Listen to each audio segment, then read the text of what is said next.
Programa de opinión de producción nacional con elementos de lenguaje, salud, sexo y violencia que solo bajo la supervisión de padres, madres, representantes o responsables es apto para niños, niñas y adolescentes.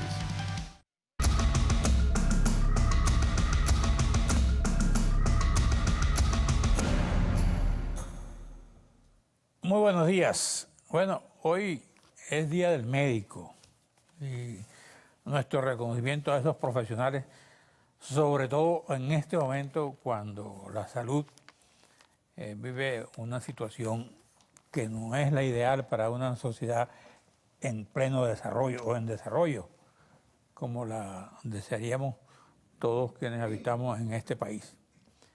Bueno, y es oportuno que en esta fecha yo traiga para entrevistar a un joven médico, José Manuel Olivares, que además es presidente de la Comisión de Salud de la Asamblea Nacional. Entonces, ¿cuál es tu reflexión con motivo de este día de ustedes? Bueno, profesor, buenos días a todo nuestro país. Lamentablemente nada que celebrar. Hoy lo hemos convertido incluso todo el sector salud en un día de la lucha por el derecho a la vida. Hoy nunca fue tan difícil ser médico en Venezuela, los médicos peor pagos del mundo. No solo los médicos, yo que pasé los 11 años de mi vida en un hospital estudiando, el hospital no es solo el médico, es la enfermera, camarera, camilleros, bioanalista, todo ese equipo que hoy atiende y que de verdad yo públicamente, como médico, como diputado, quiero darle las gracias a todos los que siguen en los hospitales, a todos esos héroes que siguen creyendo en la salud, creyendo en el sistema de salud y siguen trabajando con el peor sueldo del mundo, con inseguridad, con agresión, con ninguna condición mínima, siguen día a día intentando salvar vidas en los hospitales de nuestro país. Así que, bueno, el reconocimiento público a todo el sector salud. ¿Qué pasa hoy? Bueno, definitivamente que el que no tiene plata se muere, el que no tiene cómo comprar una medicina, el que tiene que ver cómo resuelve el no hay del hospital, no hay tomógrafo, no hay resonador, no hay laboratorio, no hay cómo hacerte esto. Y si vas a un sector privado, bueno, tienes que tener la plata para poder pagar. Si no la tienes, simplemente te mueres. Hoy también hay que reconocer el sector privado, profesor, que con el 55 atiende el 55% del país. Si hoy no tuviésemos el sector privado, no tuviésemos cómo atender y salvar a los venezolanos. En definitiva, hay un sector que sobrevive, que es el sector privado, hay un sector público lleno de corrupción, lleno de destrucción, que no da respuesta a nadie, y hay una gran caja negra llamada Barrio Adentro, que nadie sabe cuánta plata se le invierte, que se le siguen mandando 100.000 barriles diarios de petróleo a Cuba y ahí están abandonados los módulos. Pero está Barrio Adentro funcionando, porque en esto ya había un programa que aparecían la gente beneficiaria de Barrio Adentro hablando, ¿no?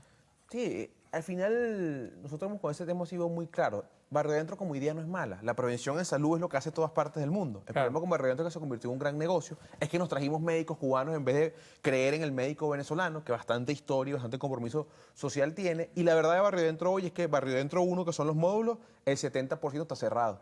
Barrio Adentro 2, que son los CDI, el tiempo promedio por una cita es mes y medio, y la mitad de los equipos están malos. Y Barrio Adentro 3, que era la construcción de nuevos hospitales, de 16 hospitales que se prometieron, se hizo uno solo. ¿Y a dónde está yendo la gente? Nuestros hospitales, no hay un hospital de Venezuela que no tenga lista de espera. O usted va al hospital, pero lamentablemente no se le soluciona el problema. O ruletea, el caso de nuestra mujer embarazada que ruletea por 4 o 5 emergencias, el herido por arma de fuego que ruletea en un carro porque no hay ambulancia y bueno, y fallece en un carro o fallece en una emergencia porque no hay quirófano, o definitivamente un sector privado que soluciona, que resuelve, que solventa, pero que no tiene la capacidad ni está diseñado para atender a todo el país. Ustedes como diputados tienen informes y pruebas de que eso está ocurriendo a nivel de personas que no han sido atendidas en los hospitales. Sí, desde la Comisión de Salud nos hemos dedicado a estructurar todo lo que son los expedientes, todos se han enviado a la Defensoría, a la Fiscalía, al Ministerio. Le puedo nombrar algunos casos. ¿Cuántos expedientes han enviado? Le puedo nombrar algunos casos. Mire, tenemos el ejemplo del cardiológico infantil. Murieron 7 niños este año, murieron más de 30 el último trimestre del año pasado. Niños cardiópatas que no pudieron operar. Tenemos el caso de los pacientes renales, que los pacientes nefrópatas que no se hace la diálisis correctamente, que tienen que comprar las cosas. ¿Y ese cardiológico infantil no era un ejemplo de hospital? ¿Por qué? ¿Qué está pasando ahora? ¿Se fueron los médicos? No, el problema es la visión de este gobierno, que para construir algo tienes que destruir otra cosa. Ellos construyeron el cardiológico, lo reconocemos, muy bonito, no da prurito decir que eso está ahí, eso es bueno que esté ahí, pero no se dejaste morir el JM de los Ríos. entonces ya no hace cirugías cardiovasculares en el JM de Los Ríos. Evidentemente, la migración médica, que es un problema real que tenemos en el país, ha hecho que los médicos se vayan. La falta de recursos, que afecta al universitario, pero también afecta al cardiológico infantil, hace que no se puedan operar el número de casos necesarios. Y sin duda alguna, una población que sigue creciendo, siguen aumentando los casos de cáncer. Venezuela es el país con mayor mortalidad de cáncer en Latinoamérica. Siguen aumentando la mortalidad cardiovascular en niños y en adultos porque no hay cómo operarla, porque usted no consigue una pastilla para la tensión. Si algo tan sencillo como eso, para controlar su tensión, usted no consigue la pastilla. Y eso lleva una complicación, eso lleva un problema renal, eso lleva un problema cardiovascular, eso lleva un ACV, y ahí está la estadística que cada día sube. ¿Qué hay detrás de la estadística? ¿Qué ha sido el esfuerzo que hemos hecho desde la Asamblea? Que detrás de eso hay una familia, hay un nombre, hay un venezolano, hay una historia, hay una persona de carne y hueso que hoy no tiene a su mamá, no tiene a su papá, no tiene a su hermano, no por una enfermedad, sino por una crisis que el gobierno no termina de reconocer. Ahora, tú dices que no se consiguen la pastilla para atención. Ahora, ¿de qué viven las farmacias? ¿Cómo operan las farmacias? Bueno, han quebrado un número importante de farmacias, ¿Sí? han tenido que cerrar, las farmacias, sobre todo la droguería pequeña, la farmacia pequeña, quizá no las grandes cadenas. Esta semana arrancamos una investigación en la Asamblea Nacional, en la Comisión de Salud, porque están llegando medicamentos a dólar no oficial a la farmacia. Usted puede que vaya a una farmacia y consiga un medicamento en 40.000, 60.000, 80.000 bolívares. El problema no es ese. El problema es que hemos investigado y los medicamentos vienen de un laboratorio llamado Blue Pharma, un laboratorio portugués, representado en Venezuela por una empresa llamada Doro Pharma. Lo que llama la atención, todavía no es una evidencia de corrupción ni nada, es que esa empresa Doro Pharma tiene un capital de 30.000 bolívares y un solo empleado. Un poco sospechoso que una empresa que está trayendo medicinas a un dólar no oficial tenga esta infraestructura. Y la pregunta que nos hacemos es, uno, ¿el gobierno le está dando dólares a esta empresa y luego está vendiendo dólar no oficial? Segunda pregunta, ¿dónde están los dólares de la salud? ¿Dónde está el dólar a 10 que es para medicinas para los venezolanos? Le volvemos a reiterar y luego con este espacio a la gente del gobierno, denos la lista de las empresas a la cual ustedes le dan los dólares. Y nosotros mismos le vamos a tocar la puerta, señor, si usted le dan los dólares, ¿dónde está la medicina? Porque la verdad es que no sabemos a quién le da los dólares y no está la medicina en la farmacia. Tenemos que ir a un receso, regresamos contigo.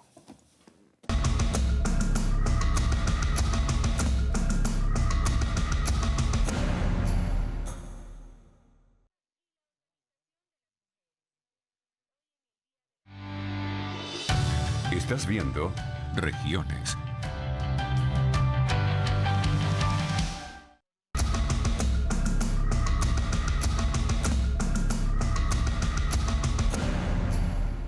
Bueno, José Manuel Olivares, médico, diputado. Veo aquí en el Universal, dice, antibióticos de uso común perdieron efectividad en Venezuela. La salmonela y el plasmodium son las bacterias más resistentes. ¿Por qué ocurre eso? ¿Qué es eso? Explícame eso a la gente. Hay dos cosas. Ajá. La primera, un tema cultural, de que cada vez que nos sentimos mal nos queremos tomar un antibiótico. Hay enfermedades virales que no se atienden con antibióticos, simplemente tienen un ciclo del virus. Y lo segundo es la crisis. No hay esto, tómate esto. Te mando esto, pero como no hay esto, conseguí fue esto. Y cuando vienes a ver, hemos hecho una multiresistencia bacteriana porque atacamos a las bacterias con múltiples antibióticos que no son los indicados según el tipo de bacteria, que es un tema microbiológico más profundo, pero hemos generado resistencia, bueno, porque no hay. Y usted que nos ve en casa sabe que cuando tiene a su hijo con fiebre, no consigue el Augmentin, entonces ve que le da y le da un poquito de esto y le da lo otro, porque es la crisis que estamos viviendo. Y yo que insisto que ojalá las personas del gobierno que ven esto entiendan que las diferencias políticas jamás pueden estar por encima de los problemas de la gente. Aquí los niños no son de un partido tal o cual. Aquí hay un caso, y prerrogo un minuto, Victoria Lara, fue una niña de 14 años que fue el 18 de enero a la Asamblea a denunciar que tenía 2 meses sin recibir quimioterapia en el JM de Los Ríos. Victoria Lara perdió su vida hace un mes.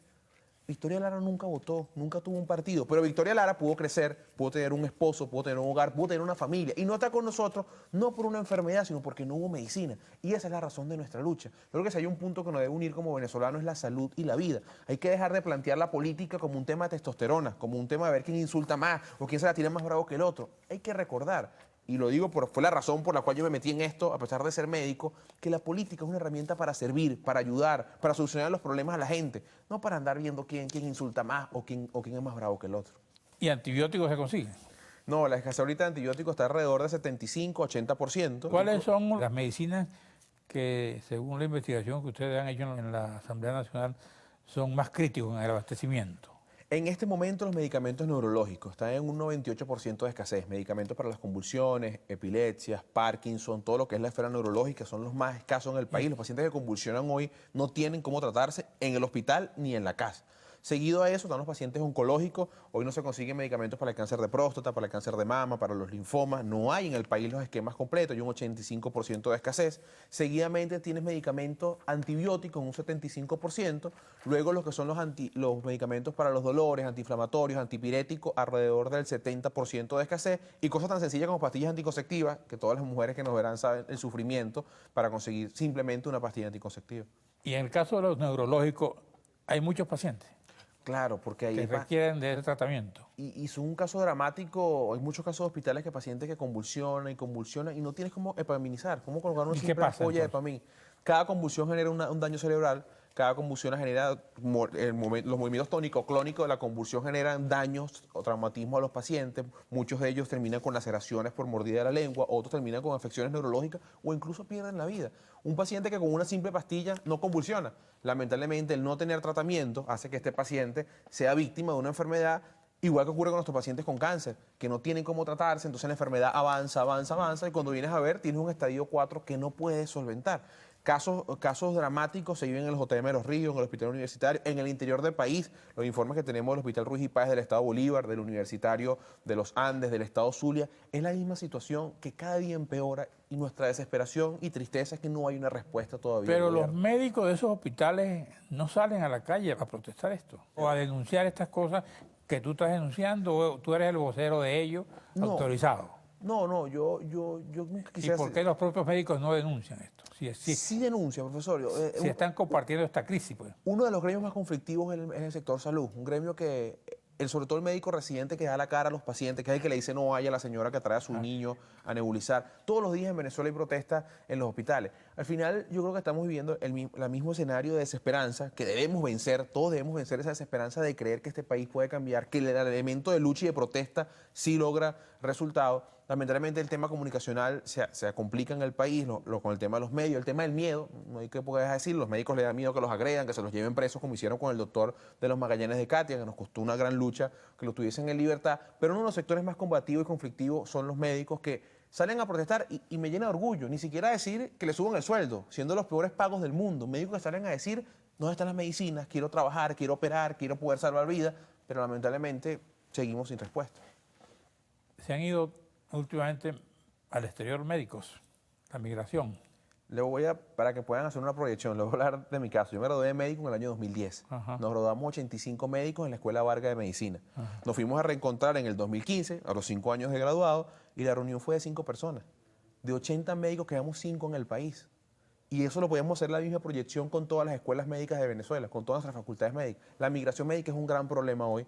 La migración médica, la fuga de talento. ¿Cuánto estiman que se han ido en la federación? No hay un número oficial, algunos hablan de 7.000, otros hablan de 10.000, otros hablan de 12.000, algunos más conservadores de Y 5.000. todos están en otros países ejerciendo la profesión u otra profesión. U otra profesión, algunos se olvidaron de la medicina, otros me llenan de orgullo, son jefes de residentes, son jefes de servicio, le han dado mérito y reconocimiento, son de las mejores notas en los exámenes en España, en los Estados Unidos, en Chile, en Colombia, lo que demuestra que la medicina en nuestro país es de muy alta calidad. Tú dices aquí, ¿cómo vamos a celebrar que una cajita de Captopril cueste 40.000 bolívares? ¿Qué es Captopril? ¿Para qué es? Captopril es uno de los medicamentos más comunes para la hipertensión.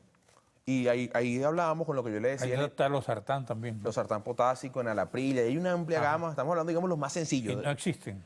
No existen o lo estás empezando a encontrar a 40.000, 50.000 bolívares. Entonces estamos hablando de una dolarización de la salud. ¿En la farmacia o en mercado paralelo? En la farmacia. Era lo que la denuncia que le hacía la empresa. ¿No hay bachaqueo medicinal? Sí, peor aún. El bachaqueo medicinal con la quimioterapia es una cosa horrorosa y triste, de verdad, que la vida de alguien depende. Por eso nuestra ¿Cómo es eso de la quimioterapia o el bachaqueo? Bueno, que la consiguen y te la traigo de Colombia y te la vendo, o dame tanto en dólares para este medicamento. Y pongámonos un segundo en una madre que tiene a su hijo con leucemia y bueno, le dicen esto, venden el carro, venden la casa, hace lo que sea por salvar a su hijo, cuando eso no está bien, cuando eso no podemos entender nunca que está bien. Y sobre todo, yo le pido que se ponga en un lugar en ese paciente, en ese familiar que no tiene la plata. Y por eso decía al principio de la entrevista, el que no tiene plata se muere. En este país, el que no tiene plata se muere. Y yo creo que, insisto, es un punto que nos debe unir a todos. Hice una campaña porque realmente me conmovió una señora que está vendiendo su casa para comprar medicina. Eso es el día a día. Y esa situación se repite en el caso de ustedes en La Guaira, en Caracas. Profesor Cruz, es lo normal, venden medicina, empeñan joyas, un regalo, empeñan la cadenita del bautizo del hijo, venden un carro, Porque al final el bien más grande que tenemos todos es la vida. Si no hay vida, no hay más nada. Al final te resignas, bueno, ese material lo recuperaré, pero vamos a salvar la ¿Tú te vida. olvidaste de la profesión? No, jamás. ¿No? Yo sigo viendo a mis pacientes, sigo viendo al hospital, claro, jamás. ¿A qué hora los ves? Los lunes, paso a consultar los lunes bien Nada más. temprano. Los lunes se los dedico a la salud, el resto del tiempo, bueno, nuestro Estado Vargas en la asamblea y luchando porque este país cambie. Bueno, gracias José Manuel Olivares, gracias a usted, amigo televidente, nos veremos aquí la misma hora.